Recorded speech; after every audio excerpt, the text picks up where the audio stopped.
¿Cómo están, estimados? Reciban ustedes un cordial saludo.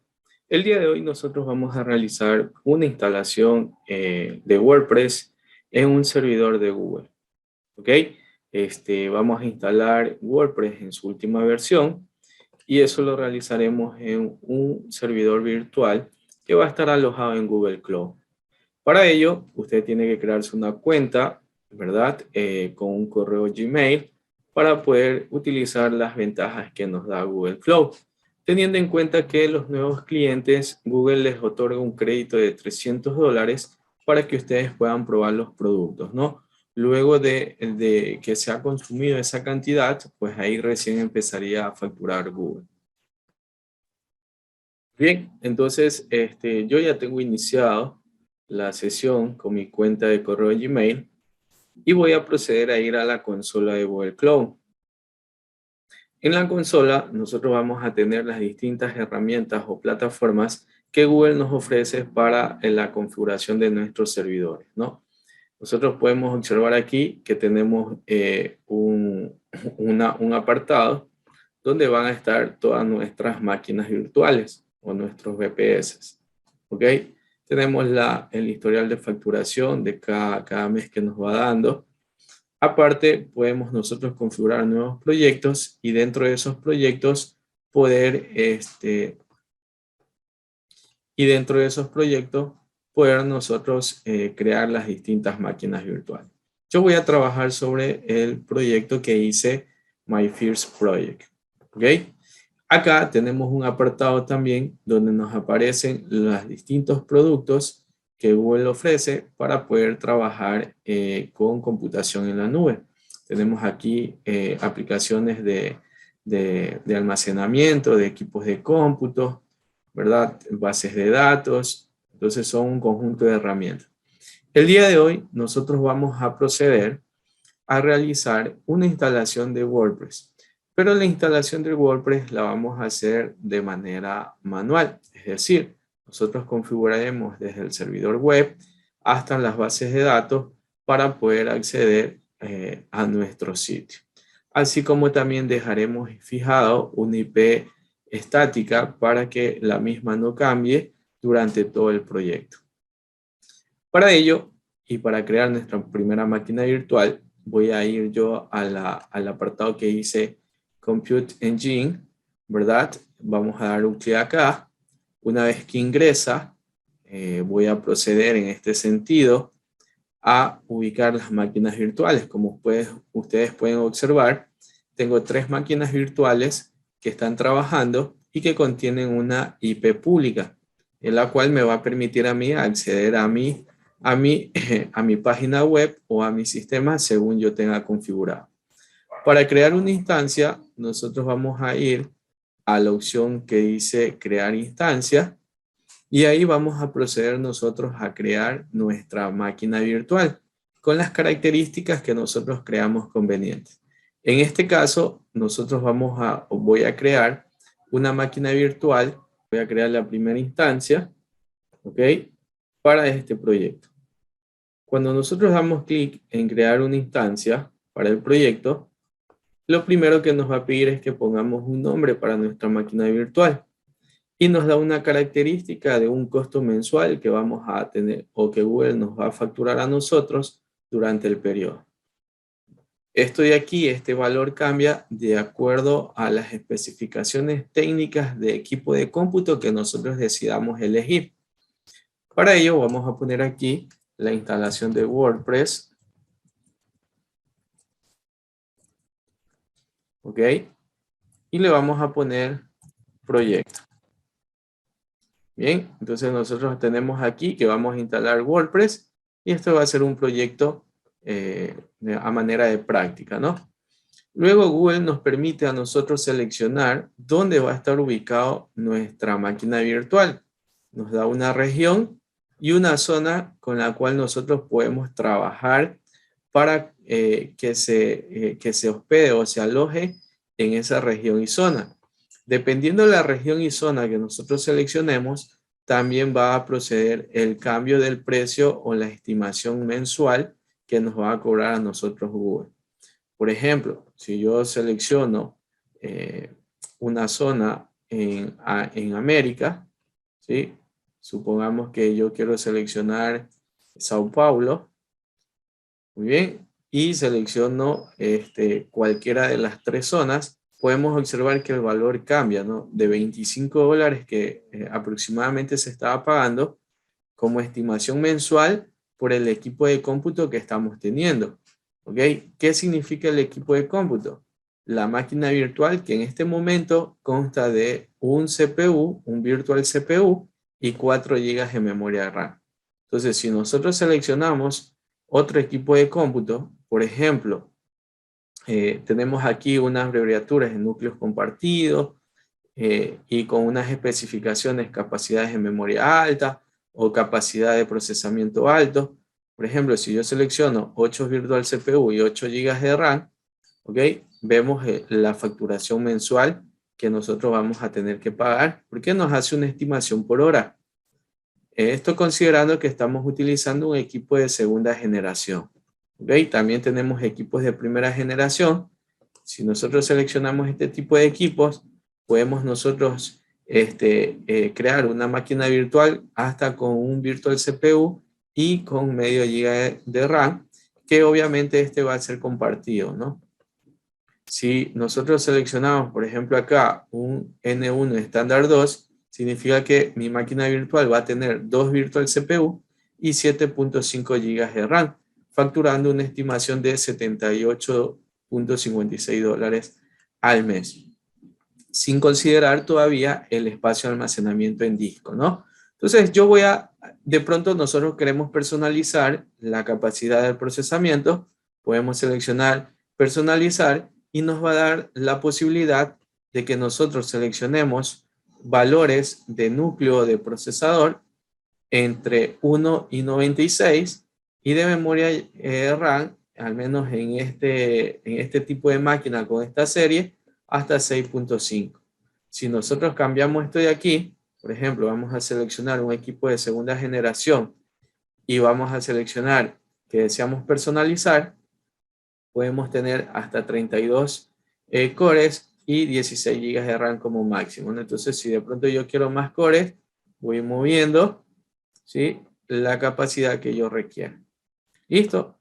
Nosotros vamos a trabajar en este ejemplo con una serie de primera generación y vamos a trabajar con un micro o un tipo de máquina micro que es de un virtual CPU compartido con 614 megabytes de memoria RAM. ¿Ok? Luego de esto, aproximadamente nos dice que vamos a pagar 7,53. Obviamente, esta es una especificación muy corta que de pronto podría atenderme a mí, usuarios concurrentes, desde 25 a 50 usuarios concurrentes en el mismo instante, al tratarse de un sitio web que simplemente se iría a consultar la página, ¿no? Aproximadamente. Entonces, si nosotros queremos una mayor capacidad, pues de eso depende la cantidad de procesador y de memoria que elijamos. Para el ejemplo lo vamos a dejar con un núcleo y 614 megabytes de memoria. Ahora también debemos nosotros seleccionar, ¿verdad?, qué tipo de disco y la cantidad de almacenamiento que queremos, como la imagen del sistema operativo que deseamos utilizar. Yo para el ejemplo voy a cambiarlo y le voy a decir que en sistema operativo, aquí nosotros podemos seleccionar desde un CentOS, ¿verdad?, un Ubuntu, Ubuntu Pro, un SUSE Linux, inclusive un Windows Server, ¿verdad? Entonces yo voy a trabajar con CentOS para este ejemplo y el versionamiento tenemos nosotros la versión 7 y versión 8. Vamos a seleccionar la versión 7 y en el tema de disco nosotros tenemos desde discos persistentes equilibrados hasta discos SSD persistentes, ¿no? Entonces aquí, dependiendo del tipo de disco que nosotros seleccionemos, también va a tener una modificación en su precio. Yo voy a seleccionar el disco SSD, sabemos que es un disco de escritura muy rápida, entonces, y para nuestro ejemplo le voy a poner que va a tener una capacidad de almacenamiento de 50 GB de memoria RAM.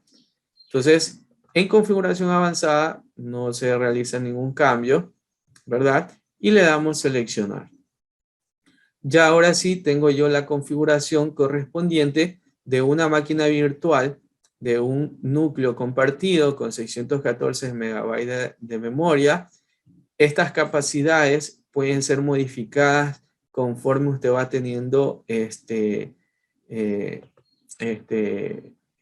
accesos a su página, ¿no? De pronto usted ya su página ha sido indexada por los distintos motores y su cantidad de usuarios ha crecido, entonces luego usted puede modificar estos valores y aumentar el tamaño para así poder atender todas las peticiones. La instalación que vamos a hacer hoy es una instalación sencilla donde vamos a tener tanto el servidor web como la base de datos en el mismo servidor, ¿no? Luego vamos a subir unos videos donde podemos nosotros realizar distintas configuraciones con un balanceador, con una máquina virtual que trabaje como balanceador, otra que trabaje como servidor web y otra que trabaje con la instancia de base de datos propia de Google, ¿no? Como el servicio de base de datos que proporciona Google. Muy bien, entonces le voy a decir que permita el tráfico HTTP y HTTPS para luego poder configurar los certificados SSL y le damos clic en crear. Vieron que el precio también se modificó, que era antes de $15 y algo, y subió a la cantidad de $18 y algunos centavos, ¿no? Entonces, en este momento se encuentra trabajando en la creación de este equipo virtual, a la cual Google le va a asignar una IP efímera. ¿Sí? Ya tenemos aquí nosotros que se encuentra en esta zona, ¿verdad? Y nos ha dado una IP efímera. La IP efímera significa que cada vez que yo apague mi máquina virtual, Google, dependiendo de la disponibilidad de la IP, la va a cambiar, ¿no? Lo va a cambiar. Entonces, si nosotros no deseamos que ocurra eso, vamos a tener que configurar que esa IP sea estática, ¿no? Para hacer aquello, nosotros tenemos acá en el apartado la opción de venir acá. Voy a abrir aquí en los recientes direcciones IP externas. Esto de aquí se encuentra en el apartado de herramientas, ¿verdad? De redes, red de VPC, y nos vamos aquí a direcciones IP externas. Seleccionamos ahí y podemos nosotros observar las distintas máquinas virtuales que tenemos, ¿ok? ¿Sí? Por ejemplo, aquí está el proyecto WordPress y nos dice que tenemos una IP efímera. Entonces, lo que vamos a hacer nosotros es cambiar este IP, ¿no? Vamos a cambiar este IP.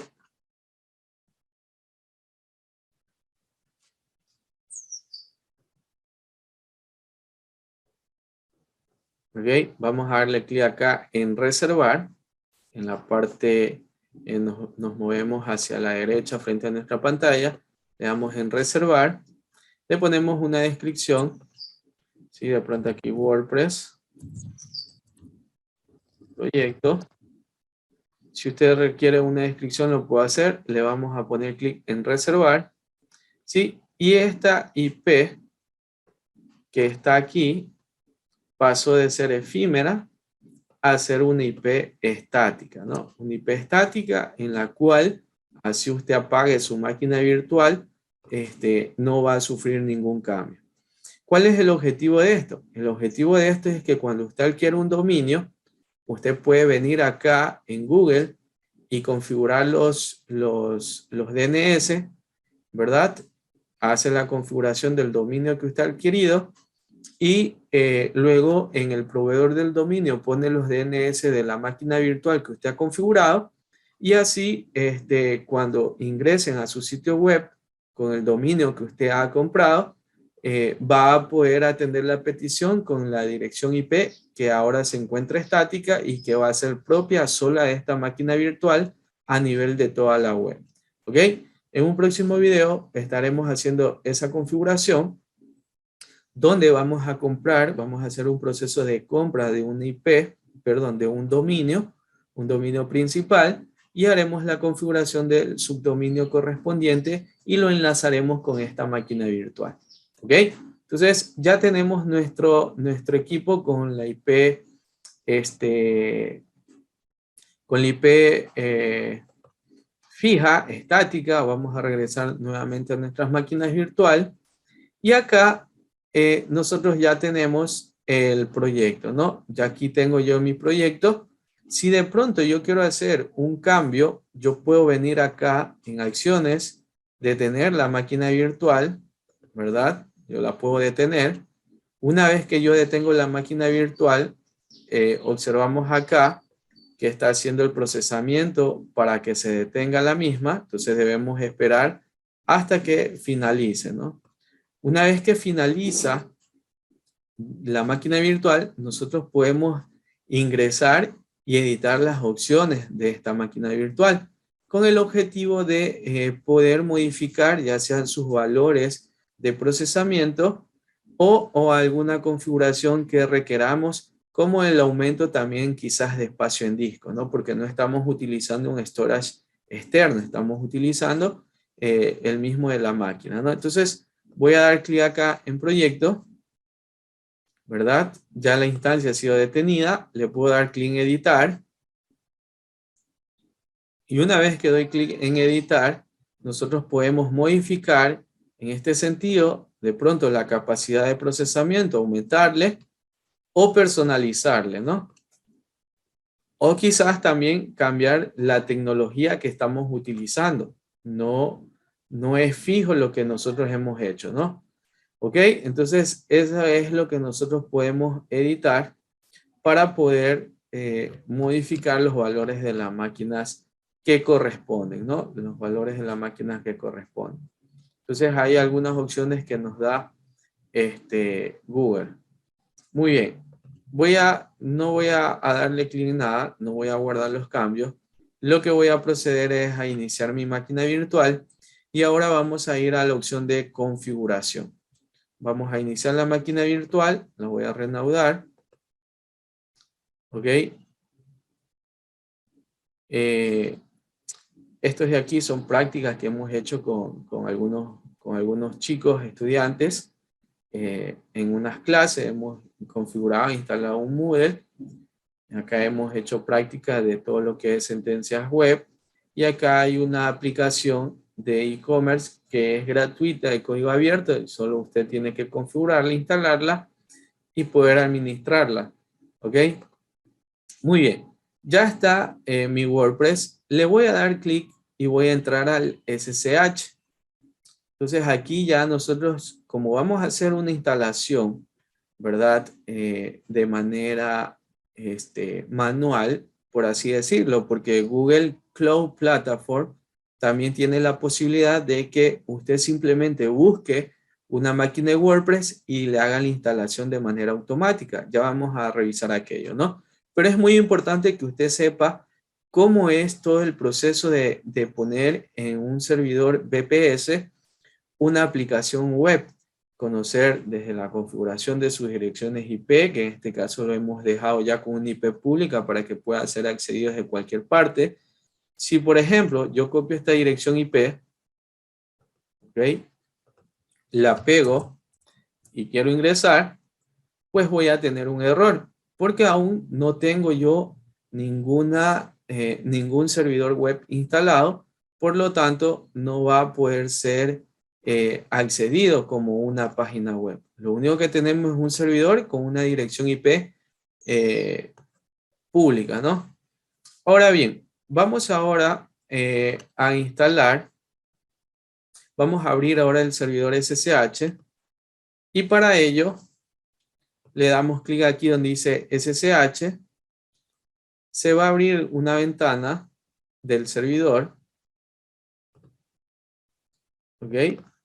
Y nos dice aquí que está empezando a configurarse, ¿no? No nos dan ningún usuario, se nos crea un usuario por defecto con el correo que nosotros hemos trabajado y el nombre de la máquina que le hemos dado. Entonces estamos esperando para acceder ya a nuestro servidor, ¿ok? Y empezar a ejecutar los distintos comandos, ¿no? Entonces vamos nosotros a continuar. Aquí nos aparece el nombre del proyecto, ¿sí? Nos aparece también el usuario que crea por defecto. En este caso es lo que antepone al @gmail.com. Y vamos a ingresar como un usuario administrador. Para ingresar como un usuario administrador, vamos a poner la sentencia sudo -i. Y ahora yo paso a ser un usuario root, ¿verdad? El cual va a tener todos los privilegios para poder instalar los distintos servicios y configuraciones. Aquí ya viene el tema de algunos comandos de Linux que nosotros vamos a aprender a utilizarlos, ¿no? Cuando nosotros creamos una máquina virtual, por lo general, Google aplica las buenas prácticas en la distribución de la capacidad de almacenamiento. Si nosotros hacemos un df-h, podemos observar aquí que nuestra máquina tiene dos discos, el SDA1 y el SDA2. El SDA2 contiene los 50 gigas que se le ha configurado y todo el proceso de instalación contiene solamente 2.3 gigas, ¿no? Por lo tanto, tenemos aún 48 gigas disponibles. Podemos ejecutar el comando, es lsblk, y ahí podemos ver nosotros las particiones correspondientes, ¿no? SDA2, que son los 50 gigas, ¿ok? Y los 200 megas que están en boot. Muy bien.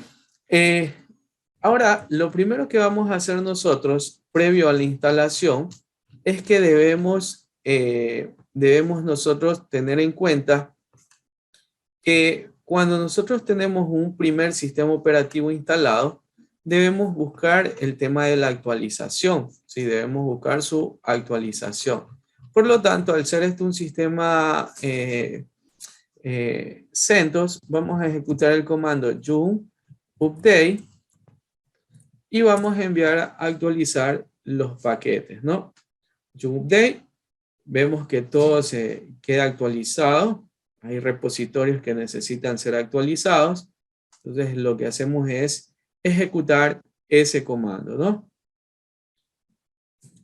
Y aquí tenemos que esperar hasta que finalice la actualización de los distintos paquetes, ¿no? Entonces, le vamos a dar que sí. Si hubiésemos puesto yum-y update, no tenemos nosotros que poner confirmación de esto de aquí, ¿no? Entonces, para ver qué es lo que vamos a instalar o qué es lo que nos va a actualizar, yo por eso no le puse el yum-y update.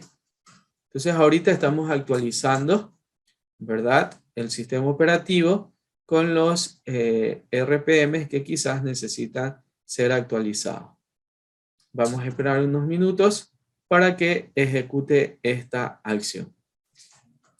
Es muy importante tener en cuenta que Google, como se los mencioné hace unos minutos, también me permite a mí realizar la instalación de algunas plataformas con las buenas prácticas.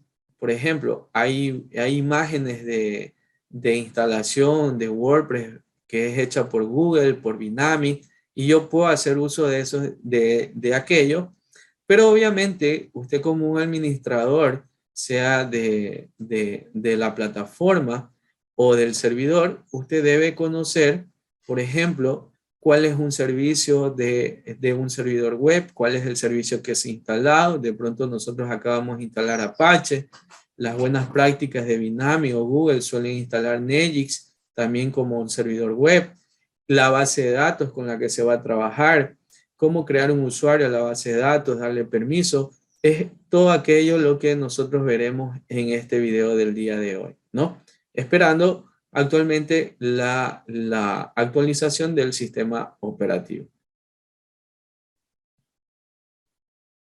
Una vez que termina la actualización, podemos continuar nosotros con el proceso de instalación ahora de nuestra servidor web. ¿Ok? Para nosotros instalar el servidor web, que en este caso nosotros vamos a instalar Apache, ¿verdad? Yo puedo hacer uso del siguiente comando, yum install, y vamos a instalar el el servicio de Apache, que es el HTTPD. Ejecutamos. No le he puesto el "-y" para que ustedes puedan ver qué paquete estamos instalando. En este caso es HTTPD, que vendría a ser el servidor web Apache, en su versión 2.4.6, ¿verdad? Y además, él necesita de otras dependencias que las va a instalar para poder complementar el servicio, ¿no? Ahora sí le damos que sí, para que continúe con la instalación. Cuando nosotros instalamos este servicio, normalmente ya el servicio viene detenido. Entonces nosotros podemos ver con systemctl status httpd, perdón, httpd, ¿ok? Vemos que el servicio se encuentra, que es Apache Server, pero está deshabilitado, ¿no? Y además que se encuentra inactivo.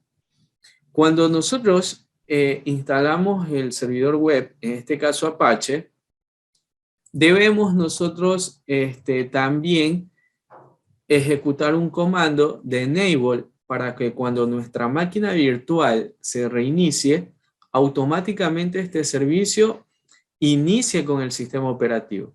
Porque caso contrario, si de pronto tenemos algún problema con el equipo, con la máquina virtual, de pronto sufre algún reinicio o usted detiene el equipo, lo vuelve a iniciar, el servicio como tal no va a iniciarse si nosotros no lo dejamos activado para que se inicie en conjunto con el sistema operativo. Y ahí va a necesitar que usted ingrese al servidor web, al servidor, y active el servicio web. Entonces, para dejar configurado que automáticamente el servidor, si sufre algún reinicio o lo apagan y lo vuelven a encender, el servidor web también inicie junto con el sistema operativo, ponemos el comando systemctl enable httpd. Entonces ahí nos dice que ya automáticamente se ha creado automáticamente para que inicie en conjunto con el sistema operativo. Ahora sí, voy a poner systemctl, ¿verdad?